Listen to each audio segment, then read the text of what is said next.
that smart people can play dumb, but dumb people can't play smart. And that's a very true statement. But not only can it be applied in, the boxing ring, it can be applied in life and especially in the office. So I want to encourage you, brothers, that there's nothing wrong with playing dumb. A lot of people, when they get into workplace environments, everybody, has imposter syndrome, right? So they're never sure that they're competent and capable enough to do their job. So they're always trying to prove something. And you want to play on that need to prove their intelligence or competence by appearing dumb. And I know people think that that's counterintuitive, but the insight that you can gain by playing dumb can enhance your career opportunities later on, especially when you're new to the job. You want to play dumb. And it takes an intelligent person to play dumb. If you're dumb, you can't play smart. So you want to play dumb. You want to ask questions, and you want to feed people's need to feel superior to you. As a black male, we have to face this reality, and we don't want to admit it. And you know what? People of other races won't admit it, but it's a true thing. Everybody thinks they're smarter than you.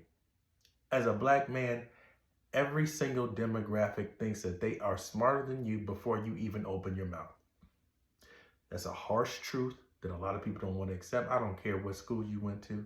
I don't care how you carry yourself. I don't care how articulate you are.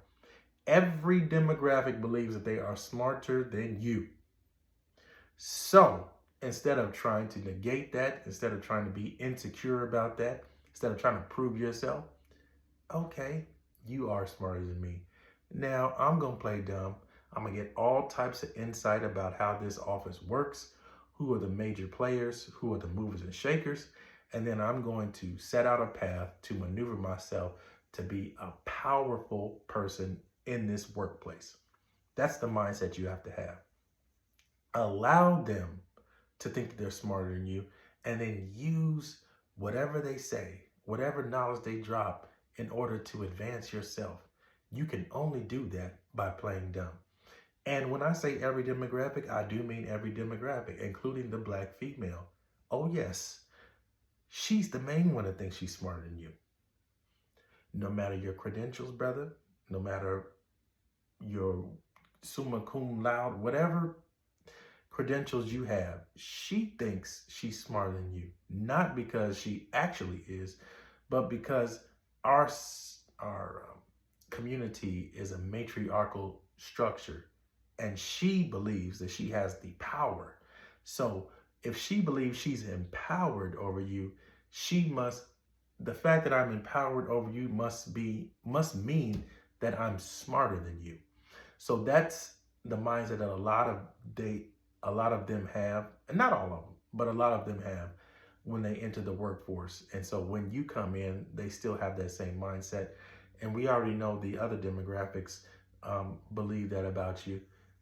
And not because it's true, or not because they have a lot of experience with you. It's just, based on the images they've seen and based on the things that they've heard. So they don't have a lot of experience with you personally. So they just base it on what they've seen, what they've heard. So it's not necessarily indicative of who you are. But also, black men have to, not in the office, but in society in general, we have to take some responsibility for that, because a lot of our actions don't prove our competence.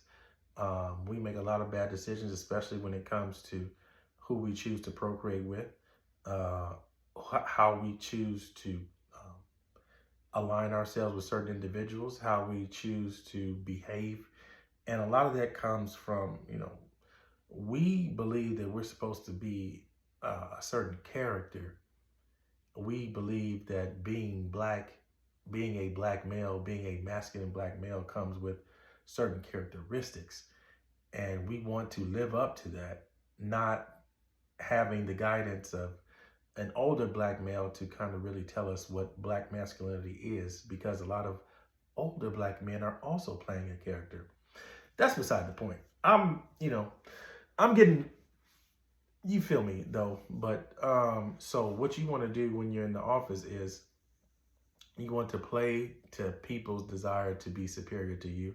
You want to ask them questions, and you don't ever want to assume that you know what somebody means by the statement that they're making. So I use this example before, but in the office you might hear, we want you to go above and beyond. Now, everybody assumes what that means, but if you really break that statement down, it has no meaning, and you can't measure it by any metrics because above and beyond is very vague. So you can say, well, if I do 4 things and I'm required to do 3 things, is that above and beyond? If so, why? If not, why not? And so most people won't have an answer for that. And then how above is above? How beyond is beyond? And according to who? And then what are the metrics for how I can measure that? You see what I'm saying? You're playing dumb by asking that question. But the answer is there's no answer for that. So you, by asking that question, the person trying to answer it is going to appear dumb because you already know the answer. You see what I'm saying? So that's just one example. But when you're in the office, don't ever assume that you know what anybody means. Make them break all the statements they make down. Make them break it down to a point where they have to explain themselves. You put them on the hot seat, but you don't do it in a way where you're accusatory, like you're a judge or you're a lawyer. Like, where were you the night of the 17th? No, you just do it like, oh, well, what did you mean by that? You said something interesting the other day. Could you clarify that for me? You do it innocently, but you're putting them on the spot. And if they're explaining how things operate in the office, who the major players are, what processes you're going to do, make sure you just be like, you know what? You were right about that one thing. Could you expound upon that a little bit? Or, oh, wow, you know what? That's really interesting. You know what? Could we maybe go over that at a later point in time? You can, because I'm not sure what you mean by certain things. You know what I mean? You're not being like, oh, what do you mean? You know what I mean? You don't want to be dumb, like Forrest Gump dumb, but you don't want to assume that you know. You want to ask questions, get clarification, get specificity in the office. And you can only do that by playing dumb.